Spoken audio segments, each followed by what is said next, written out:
Muy buenos días y bienvenidos a un nuevo resumen de mercado, en este caso de octubre de 2023, el cual he titulado como Éxodo, la película de 1960 protagonizada por Paul Newman y que habla y trata sobre la creación del Estado israelí en el año 48.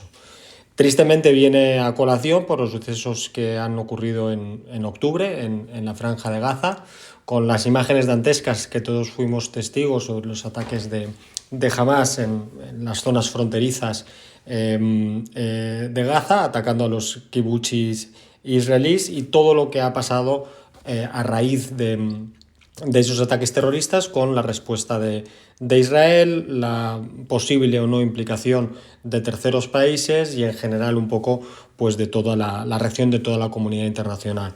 No voy a entrar en las razones históricas del conflicto, para eso hay gente mucho más capacitada que yo. De hecho, en la versión escrita les he dejado el enlace a un vídeo que me pasó mi buen amigo John Díaz Valdenebro.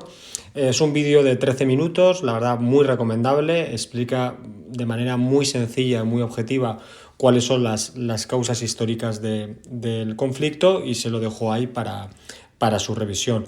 Lo que sí que me gustaría comentar, aunque sea brevemente, es un poco la estupefacción que he sentido ante las reacciones de algunas partes de la sociedad civil, periodistas e incluso políticos en Occidente. Es importante resaltar que en todos los conflictos que ha habido en la humanidad es absolutamente imposible encontrar uno en el que uno de los bandos no haya hecho nada vil, nada equivocado, incluso bajo los parámetros de una guerra. Eso sería poco realista y sería pensar que la vida real es Disney cuando no es así. Dicho esto, no quiere decir que el hecho de que todos los bandos hagan y cometan atrocidades cuando hay un conflicto de este tipo, que todas las atrocidades son iguales o que hay una cierta equidistancia entre unos bandos y otros. Hay niveles de vileza completamente diferentes. En este caso concreto, para mí la diferencia fundamental es que Israel es un Estado democrático totalmente asimilable a lo que conocemos en Occidente, con las libertades de los individuos absolutamente garantizadas. Aquí podemos matizar, podemos pensar que se producen errores, que hay mejores posibles, pero igualmente también se producen y se suceden en nuestros países. Y por otro lado tenemos a Hamas, que es una organización terrorista profundamente antidemocrática. De hecho, para mí es un error hablar en este caso de conflicto palestino-israelí. Es un conflicto de Israel en respuesta al ataque terrorista de Hamas, cuyos principales víctimas ni siquiera son los israelíes, sino que son los propios palestinos. Y yo creo que es muy importante estas distinciones para estar en el lado correcto de la historia. Cuando uno ve las protestas en algunas universidades americanas o incluso las declaraciones de algunos políticos en Europa, en Estados Unidos, defendiendo lo indefendible por una especie de arribismo político que es difícil de justificar, pues la verdad es que uno siente rubor, siente vergüenza y siente cierto cabreo. Sin duda alguna, Israel habrá hecho y hará y ha hecho cosas equivocadas a lo largo de todos estos últimos años, pero creo que el orden de magnitud entre unas y otras es totalmente diferente. Les pongo un último ejemplo y con esto lo dejo. Cuando un país comete una atrocidad en una guerra, lo primero que trata de hacer es ocultarlo y purgarlo internamente. Cuando Hamas hace, o cualquier otro grupo terrorista hace una atrocidad, lo que pretende es precisamente lo contrario, es darle la mayor publicidad y darle la mayor difusión posible y sentirse profundamente orgullosos de las atrocidades que se han cometido. Entonces, dicho esto, lo único que espero es que el conflicto dure lo menos posible, que no se enquiste como está pasando con la guerra de Ucrania o como otras guerras en el pasado que ya vivimos, y sobre todo que las bajas civiles sean las menos posibles.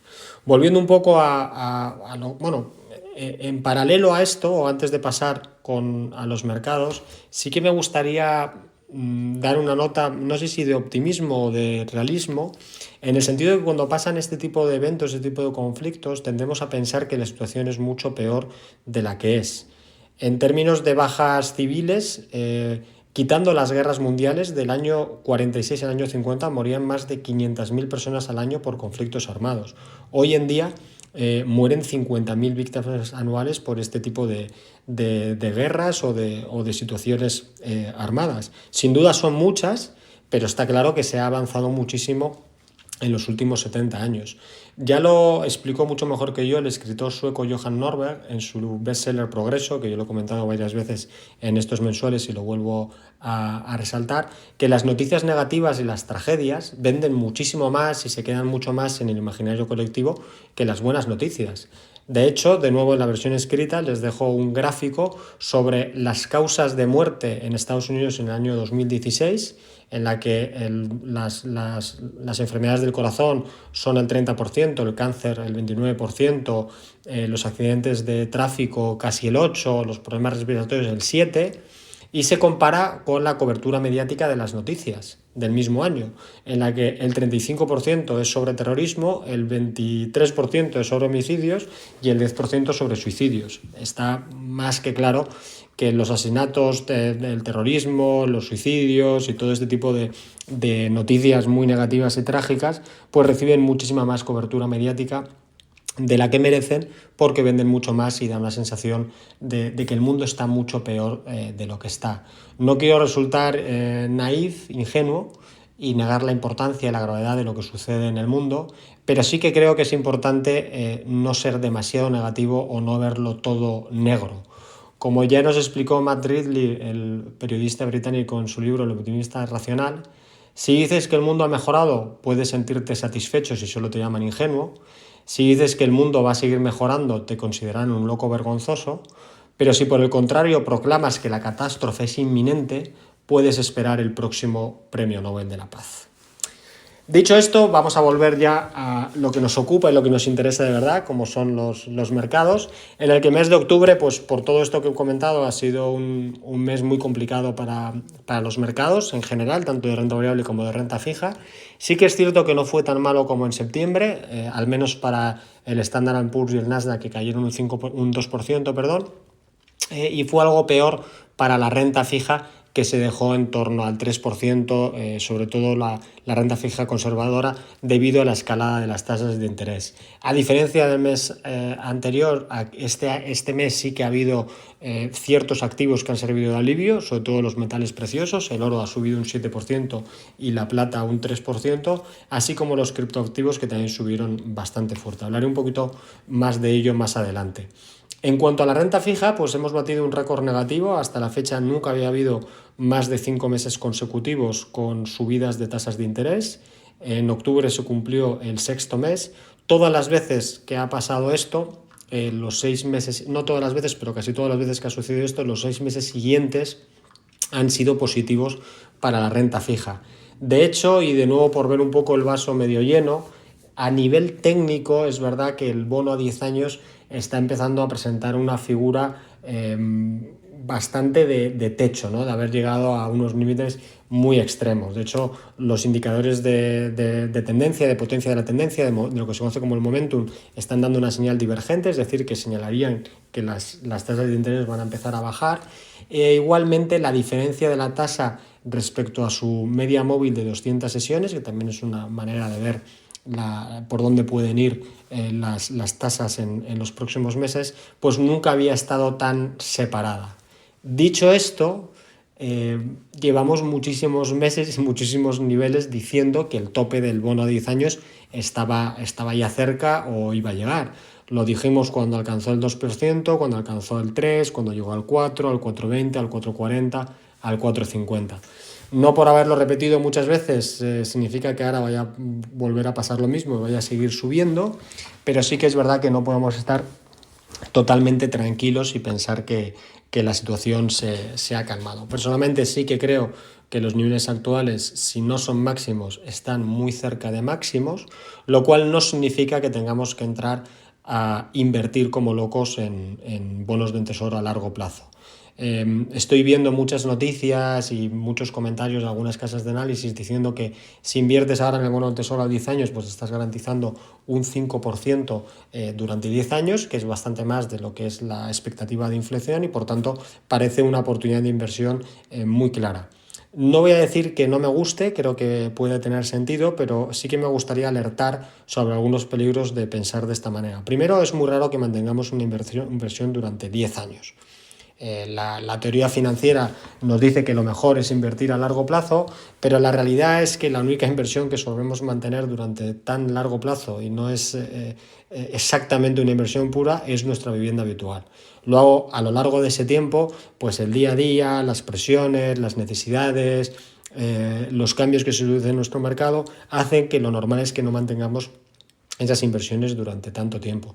Segundo, compararlo con la inflación es lo correcto para ver si mantienes el poder adquisitivo del dinero, pero los meses pasados, los años pasados nos indican que las predicciones de inflación cambian y se equivocan bastante. De hecho, yo creo que es uno de los riesgos latentes que tenemos, en el que se está dando por hecho que la inflación es un tema del pasado y no tiene por qué ser así. Y por último, porque movimientos tan rápidos como el que hemos visto hace poco, las semanas pasadas, son difíciles de aprovechar en la práctica. De hecho, ya en noviembre el bono a 10 años ha bajado al 4,50. Entonces, bueno, para el que compró cerca del 4,90 está viendo una plusvalía. El que se lo estuvo pensando, pues igual ya no es tan interesante entrar. Dicho esto, creo, insisto, en que es una oportunidad de inversión interesante, pero es importante resaltar que lo más importante es mantener el perfil de inversión y la disciplina en nuestras decisiones de inversión. Digo esto porque en los últimos años la búsqueda de rentabilidad por parte de los inversores ha empujado a muchos de ellos a irse a bonos de renta fija de peor calidad o de mayor duración. Con lo cual, habitualmente, lo que estoy viendo en las carteras es que ya hay un sobrepeso en el largo plazo que no tendríamos en momentos normales. Por eso, a la hora de aprovechar este tipo de oportunidades, hay que tener mucho cuidado de no estar acelerando o aumentando esa sobreexposición a bonos de largo plazo. Respecto a la inflación, como comentaba, los datos que hemos conocido este mes han seguido la tendencia de los últimos meses. Se ha vuelto a subir tanto el índice general del IPC como los datos de producción, los PMI. Han sido además peores de lo esperado con el mercado y aunque seguimos en niveles que no son de momento preocupantes, el IPC está por debajo del 4%, en el 3,7%, de seguir esta tendencia puede que empecemos a volver a hablar de la inflación en pocos meses. Ante todo este panorama, la Fed, en su reunión ya del 1 de noviembre, mantuvo los tipos de interés invariables y a pesar de que no cambió su discurso, siguió enfatizando que sus movimientos van a depender mucho de los datos que se vayan conociendo. La verdad es que el mercado interpretó todo de manera positiva y de hecho las expectativas de ver bajadas de tasas se adelantan a mayo de 2024 y se esperan hasta 4 bajadas para 2024. Recuerden las veces en que se equivocó el consenso con el fin de las subidas de tasas y la magnitud de las mismas. Nadie acertó en ello y de hecho las equivocaciones fueron repetidas y creo que en este sentido podemos volver a ver equivocaciones en la parte de las bajadas.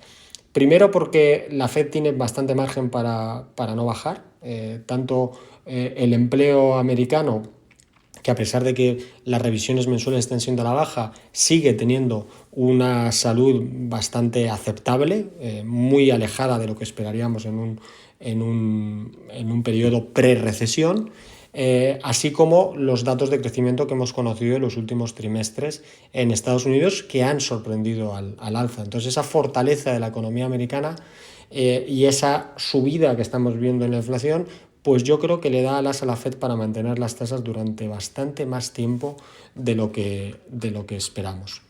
No me cansaré de repetir que creo que el año 2023 está bastante hecho, no creo que vaya a descarrilar en estos 2 meses, tradicionalmente el último trimestre del año es el más positivo, pero sí que creo que muchos de los problemas que hemos estado comentando pueden cristalizar en 2024. En este sentido, el que la Fed no vaya a bajar en las tasas de interés cuando espera el mercado y lo mantenga en estos niveles tan altos, puede ser el catalizador para poner otra vez en la palestra el elefante azul en la habitación, que es la enorme cantidad de deuda que hay en la economía.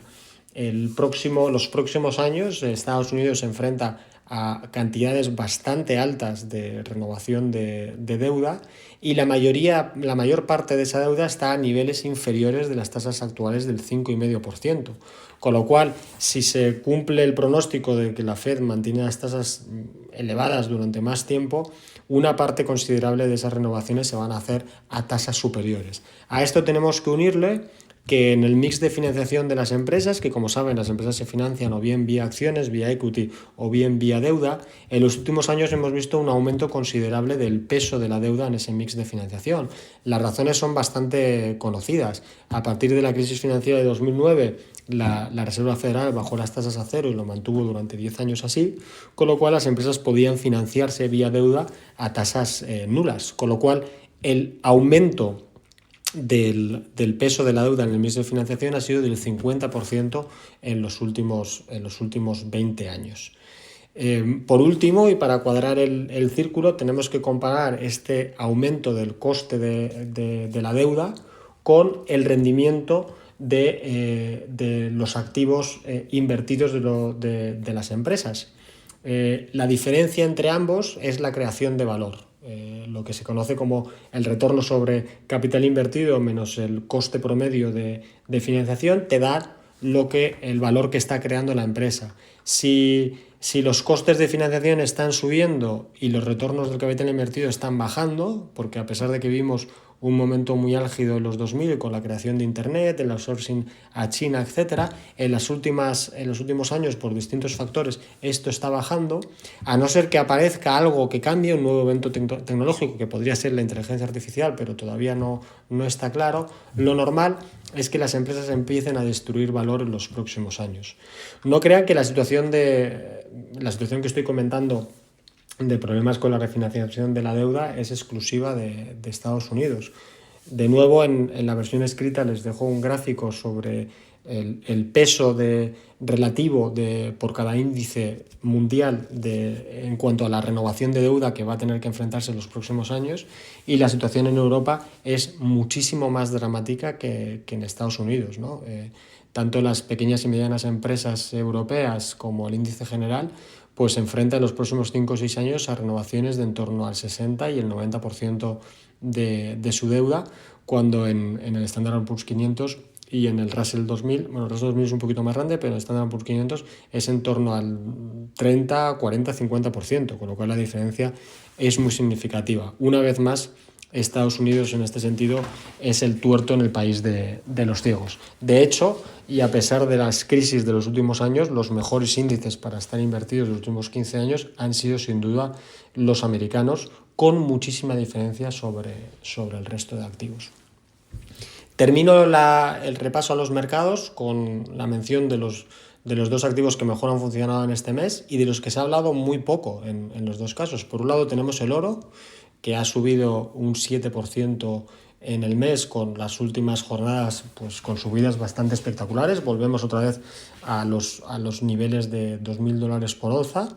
Aquí hay que destacar que los bancos centrales siguen comprando oro de manera masiva, y veremos si se puede en esta ocasión superar esos niveles o de nuevo volverán a marcar un techo. La plata lo ha hecho un poco más comedida, con subidas del 2%, casi del 3%, el 2,70%, pero ambas palidecen ante el gran ganador en el mes, que ha sido una vez más el Bitcoin, con una subida del 29% en el mes y que lleva ya un 110% en el año. Ha pasado totalmente desapercibido en los medios, y yo creo que hay que estar muy atentos al posible revival que veremos en las criptomonedas a partir del 2024 con lo que comenté el mes pasado del halving y posiblemente la emisión de ETFs spot. Termino el informe como siempre, como es habitual, con ideas de inversión un poquito más de largo plazo. La primera que les traigo es una tendencia que no es nueva realmente. la hemos visto bastante en los últimos años. Me refiero al onshoring y al nearshoring, por la que muchos países están volviendo a traer producción a sus países de origen o a zonas cercanas. Ya saben que durante muchísimas décadas gran parte de la producción manufacturera se fue a China y a la zona asiática por los menores costes de producción y por las facilidades del comercio, pero en los últimos años esta tendencia globalizadora por distintos factores se ha ido reduciendo. En los años de COVID fue evidente que por las restricciones que había de todo tipo había una necesidad de traer gran parte de su producción vuelta a casa, pero ahora que ha pasado el COVID, esta tendencia, lejos de reducirse, se está aumentando y sigue estando en la agenda política y comercial de muchos países. Estados Unidos, por ejemplo, ha aprovechado sus tratados con México para aumentar la manufactura automotriz con la creación de nuevas plantas en el norte de México, y no solamente eso, sino que también está trayendo producción manufacturera al país. Gracias a la revolución tecnológica, estamos viendo cómo el Made in USA, que había desaparecido, está volviendo a ganar mucha atracción. Solamente en 2023 se han gastado 200 billones de dólares en manufactura en Estados Unidos. Para que pongan la cifra en contexto, en el 2020 el gasto fue de 50 billones, son 4 veces más. Y esto es gracias a, como digo, el uso intensivo de robótica, ya no de maquinaria, sino de robots per se. De hecho, en los últimos 25 años el peso del capital humano en la producción americana se ha reducido a la mitad, al mismo tiempo que la producción se ha duplicado.